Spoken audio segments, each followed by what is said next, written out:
दोस्तों सोचिए, अगर वर्दी में बैठा शख्स जो आपकी रक्षा करने के लिए है और वही आपकी इज्जत लूटने लगे और फिर उसी वर्दी की आड़ में आपको मिटाने की कोशिश करे, तो क्या आप आवाज उठा पाएंगे?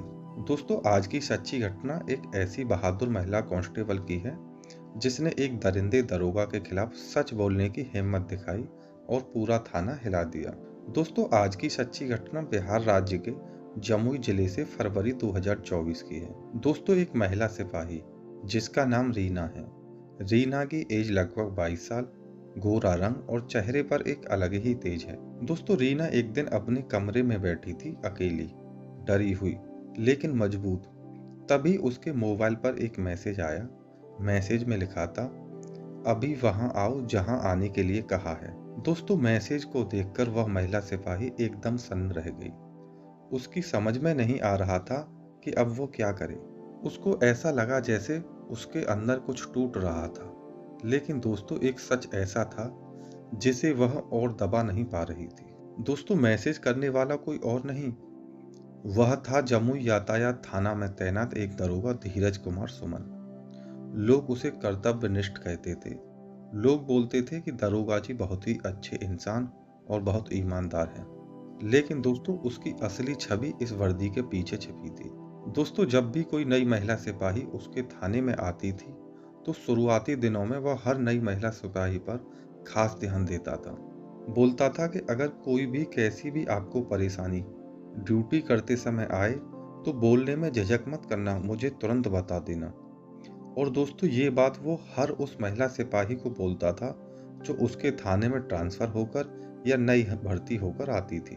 और दोस्तों, इसी तरह उसकी नज़र एक नई भर्ती जिसका नाम रीना है पर टिक गई। दोस्तों, वह दरोगा उस महिला सिपाही से ड्यूटी के बहाने बातचीत करने लगा और फिर एक दिन उसका फ़ोन नंबर भी ले लिया और फिर फ़ोन पर कॉल करने लगा किसी न किसी बहाने से।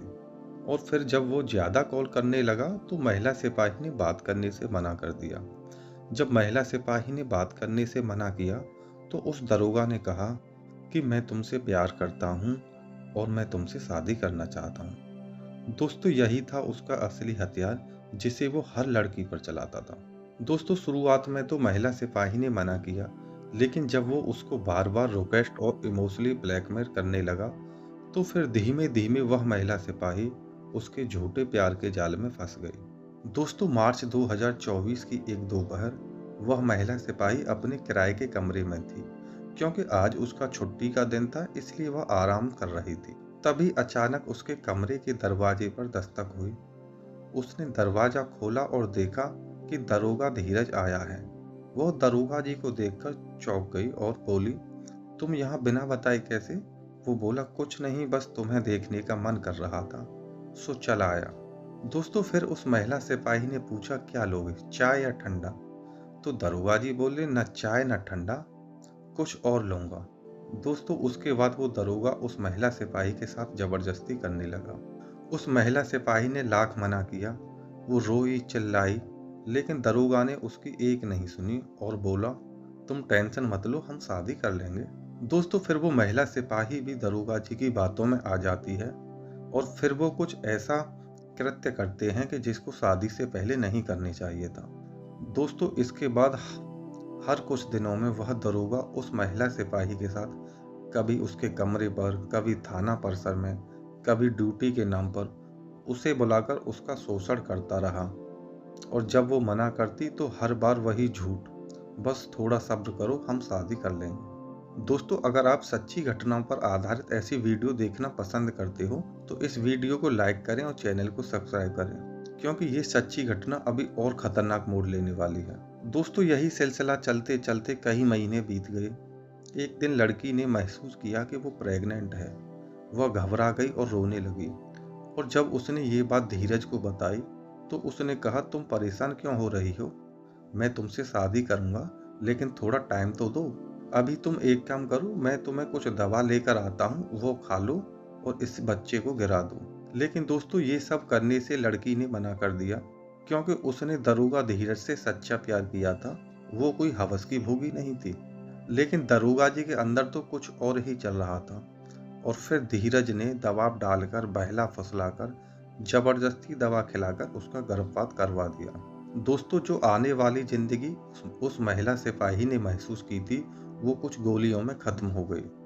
और दोस्तों, धीरज यहीं नहीं रुका। वो फ्लिपकार्ट और अमेज़न से महंगा सामान मंगवाता और उस सामान के पैसे महिला सिपाही से ही भरवाता और कभी-कभी सीधे कमरे में जाकर पैसा छीन कर ले आता। दोस्तों, धोखे, धमकी और प्यार के झूठे बहाने में वह उस महिला सिपाही से 2 से 3 लाख रुपए तक ले गया।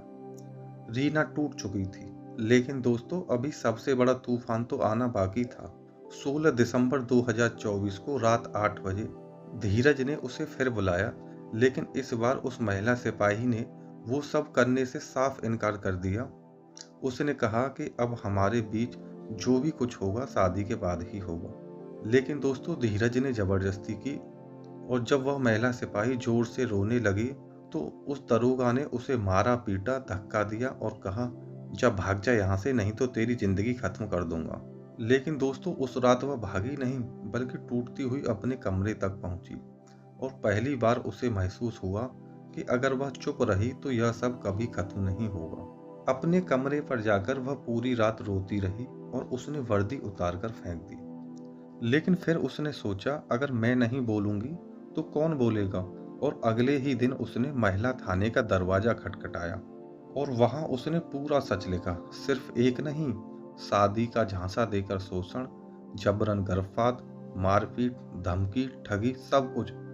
कांड संख्या 12/25 दर्ज हुई और दोस्तों एसपी साहब ने तुरंत दरोगा को सस्पेंड किया और एसडीपीओ को जांच सौंप दी। दोस्तों, जैसे ही मामला दर्ज हुआ, दरोगा धीरज फरार हो गया। उसने फोन स्विच ऑफ कर दिया, लोकेशन बदलने लगा। कुछ लोग कहते कि वो बिहार से बाहर भाग चुका है, पुलिस तलाश कर रही है। लेकिन लड़की अपनी लड़ाई जारी रखे हुए है। वह कह चुकी है, अब चाहे जो हो मैं पीछे नहीं हटूंगी। दोस्तों, मेडिकल रिपोर्ट आनी है, कोर्ट में बयान होना है और दरोगा की गिरफ्तारी किसी भी दिन हो सकती है। अब यह सिर्फ एक महिला की लड़ाई नहीं, बल्कि वर्दी की गरिमा की लड़ाई बन चुकी है। दोस्तों, अब सवाल आपसे है, जब कानून के रखवाले ही कानून तोड़ने लग जाएं, तो आम जनता किस पर भरोसा करे? क्या ऐसे मामलों में तुरंत गिरफ्तारी होनी चाहिए? क्या पीड़ित को सुरक्षा और न्याय के लिए अलग अलग व्यवस्था मिलनी चाहिए? कमेंट में अपनी राय जरूर बताएं। और अगर आप चाहें तो मैं इस केस का पार्ट 2 अरेस्ट अपडेट भी ला दूंगा। और दोस्तों, इस घटना के बारे में हमें बिहार से पंकज झा ने अवगत कराया था। अगर आपके पास भी ऐसी किसी सच्ची घटना के बारे में कोई जानकारी हो तो हमें कमेंट में जरूर बताएं। और अगर आपकी बताई घटना सही निकली तो शायद अगली वीडियो आपके बताए केस पर ही बने। और दोस्तों, इस घटना को सुनाने का उद्देश्य किसी की भावना को ठेस पहुंचाना नहीं है। इस घटना को सुनाने का उद्देश्य सिर्फ आपको जागरूक करना है।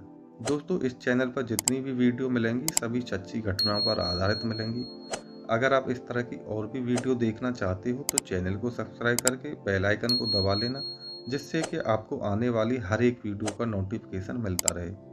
और अगर आपको ये वीडियो अच्छी लगी हो तो इसे लाइक करें। सतर्क रहें, सावधान रहें और परिवार में खुशहाल रहें। जय हिंद, जय भारत।